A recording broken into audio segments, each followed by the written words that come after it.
Tonight, we are traveling to the archipelago of Indonesia to discuss one of the most feared and culturally significant entities in Southeast Asian folklore. We aren't talking about vengeful spirits in long hair or vampires this time. We are talking about the Pocong. It is a ghost that is literally bound to the earth by the very rituals meant to send it to the afterlife. Imagine being trapped in your own burial shroud, unable to move your arms or legs, forced to hop or float to get anyone's attention. But why do they linger? Stay with us until the end, and we will explain the specific burial tradition that creates this terrifying entity. Story 1. The Night Watchman of Jakarta. Let's start in the sprawling metropolis of Jakarta. In the older district of Kota Tua, there are buildings that date back to the Dutch colonial era. Thick walls, high ceilings, and histories that people prefer to forget. Our narrator is a man we'll call Arif. Arif was a security guard, a practical man who didn't have much time for superstition. He worked the graveyard shift at an office building that was undergoing renovation. It was a dusty, hollowed-out shell of a place, filled with plastic tarps and the smell of wet cement. It was around 2 a.m. on a Tuesday. The city noise outside had died down to a hum. Arif was doing his rounds on the 3rd floor. He told me that the first oddity wasn't visual. It was auditory. In the silence of the corridor, he heard a sound. Dug, dug, dug. It sounded like a heavy sack of rice being dropped on the floor, picked up, and dropped again. Rhythmic. Heavy. Arif assumed it was a squatter, or maybe a stray dog that had gotten in, though the rhythm was too stiff for a dog. He shined his flashlight down the hall. Nothing but floating dust motes. He radioed the ground floor guard, but the radio just hissed with static, a common occurrence in these old buildings with thick concrete walls. He continued walking. The sound stopped. He reached the end of the hallway, where a large window overlooked the street below. As he turned to head back to the stairwell, he smelled it. In Indonesia, we know this smell instantly. Kapur barus, camphor, is the scent used to preserve the dead and mask the smell of decay during funeral preparations. It was overwhelming, sharp, and chemical, mixed with the sweet, cloying scent of rotting jasmine. Arif froze. The air temperature dropped noticeably. Then, the sound returned, but closer. Dug, dug. He swung his light toward the unfinished elevator shaft. There, standing in the shadow of a support pillar, was a shape. It wasn't a person. It was a white, tubular form, standing about 5 feet tall. In Muslim burial tradition in Indonesia, the deceased are wrapped tightly in a white cotton shroud called kain kafan. It is tied in 3 places: over the head, around the neck, and at the feet. The entity Arif saw was wrapped in dirty, soil-stained white cloth. Arif couldn't move. His brain was trying to rationalize it as a prank. Then the thing moved. It didn't walk. It launched itself forward with a stiff, rigid hop. Dug. It landed 3 feet closer. Arif saw the face. The shroud was tied in a knot at the top of the head, leaving the face exposed, but dark, almost like charred wood. 2 cotton balls were stuffed into where the nostrils should be, a traditional practice for the corpse. But the eyes were glowing with a pale green bioluminescence, staring right at him. The entity wasn't chasing him to eat him. It looked desperate. It looked like it was in pain. Panic finally broke his paralysis. Arif bolted for the stairs, taking them 3 at a time. He could hear the heavy thudding behind him, echoing in the stairwell. Dug, dug, Doug. It was unnaturally fast. He burst out into the lobby, screaming for his partner. They ran out of the building and refused to go back in until sunrise. When they checked the CCTV the next morning, the cameras on the third floor had malfunctioned at exactly 2:13 a.m. But on the audio recording, under the static, you could hear a faint, raspy whispering, "Lepaskin, untie me." Ending, hopeful escape. Arif quit that job the next day. He never worked night security again. He believes the spirit was asking for help, for its burial knot to be untied so it could pass on, but he wasn't brave enough to do it. He's just glad he got out before it got closer. That was Jakarta. But the Pocong isn't just an urban legend. It is perhaps even more feared in the villages, where the nights are darker and the banana plantations stretch for miles.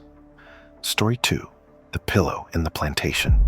This next story takes us to Central Java, to a small village near Yogyakarta. Our narrator is a university student named Sari. In Indonesia, university students often participate in KKN, a community service program where they live in rural villages for a few months to help with development. Sari and her 2 friends were staying in a house near the edge of the village. One evening, Sari had stayed late at the village head's house to finish some paperwork. It was only a 10-minute walk back to her lodgings, but the path cut through a dense grove of banana trees and bamboo. It was just past Maghrib, sunset prayer, a time when locals believe spirits are most active and children are told to come inside. Sari was walking briskly, using her phone as a flashlight. The first oddity was the silence. Usually, the village is loud with crickets and frogs, but the grove was dead silent. As she rounded a bend, she saw something lying on the side of the dirt path. It looked like a guling, a bolster pillow that most Indonesians sleep with. It was white and long. Sari thought it was strange that someone would drop a pillow there, but she didn't stop. She walked past it. 10 steps later, she heard a rustle, a dry crinkling sound, like stiff fabric rubbing together. She stopped. The hair on the back of her neck stood up. She slowly turned around. The pillow was no longer lying on the ground. It was standing upright. Sari's breath hitched. The moonlight filtered through the banana leaves, illuminating the figure. It was a Pocong, but unlike the one Arif saw, this one seemed ancient. The white shroud was brown with age and earth. The ties around the neck and head were pulled so tight they indented the form. Sari wanted to run, but her legs felt like lead, a phenomenon often described in these encounters. The entity didn't hop. It glided, hovering just an inch above the mud. It moved toward her with a swaying motion. She closed her eyes and began to recite verses from the Quran, her voice shaking. She heard the rustling get closer. She could smell the wet earth and the stench of decay. She felt a cold puff of air against her cheek, as if someone had sighed right into her ear. She waited for the touch of the cold, dead skin. She waited to die, but nothing happened. When she opened her eyes, the path was empty. The crickets had started chirping again. Sari ran the rest of the way home, bursting into tears as soon as she saw her friends. Ending, ambiguous, unresolved. The villagers told her later that the spot where she saw the entity was an old, unmarked grave from the 1960s. They say the spirit appears to outsiders, perhaps confused, perhaps guarding its resting place. Sari finished her service, but to this day, she sleeps with the lights on. She sometimes wonders if she really escaped, or if a part of her spirit is still standing frozen on that path in Java. We move now to our final story. We've seen the city and the village, but sometimes the Pocong appears in the most modern of settings, turning a routine drive into a nightmare. Story 3. The passenger on the Cipularang Toll Road. The Cipularang Toll Road, connecting Jakarta and Bandung, is infamous for accidents. The stretch around Kilometer 97 is particularly notorious for paranormal sightings. Our narrator is a man named Dedi, a rideshare driver who often worked the intercity routes. It was a rainy Thursday night. He was driving a sedan, returning to Bandung empty after dropping a passenger off in Jakarta. Fatigue was setting in. The rain was lashing against the windshield, making visibility poor. As he approached the Kilometer 97 marker, he saw someone standing on the shoulder of the highway. It looked like a person in a white raincoat, perhaps a stranded motorist. Dedi, being a good Samaritan, slowed down. He didn't come to a full stop, but he peered out. The figure was gone. He assumed his eyes were playing tricks on him due to the rain and exhaustion. He shook his head, turned up the radio, and accelerated back into the lane.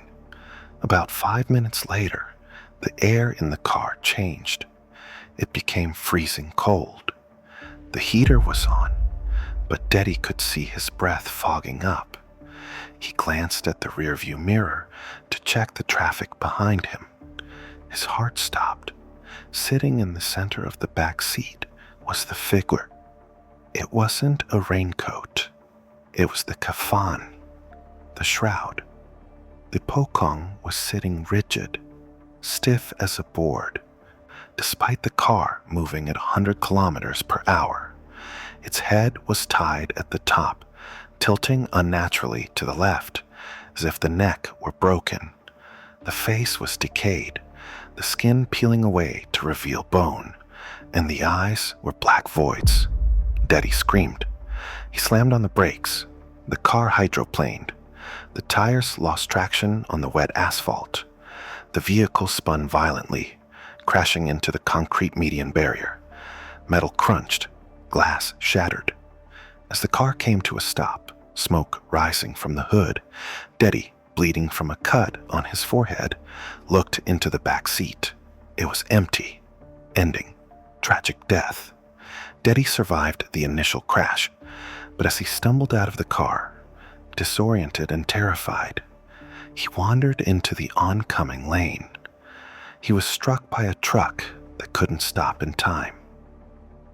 The police report cited driver fatigue and loss of control, but the dashcam footage, recovered later, showed a brief, inexplicable glitch, a white interference that obscured the entire frame just seconds before the crash. So, what exactly is the Pocong? In Indonesian Islamic belief, when a person dies, their soul stays on earth for 40 days. The body is washed and wrapped in the kain kafan, the white shroud. Crucially, before the grave is filled with dirt, the ties securing the shroud, especially the one over the head, must be untied by the family or the gravedigger. This releases the soul, allowing it to leave the body. The legend says that if these ties are not untied, whether by mistake, forgetfulness, or because the person died alone, the soul becomes trapped. The body reanimates as a Pocong.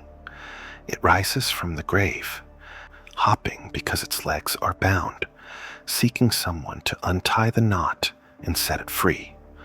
While they are terrifying to look at, the folklore often paints them as pitiful creatures. However, as we saw with Dedi, the fear they inspire can be deadly. What do you think happened on that toll road? Was it a hallucination? Or was Dedi the victim of a restless spirit? Let us know in the comments below. And don't forget to subscribe for more true ghost stories from across Asia.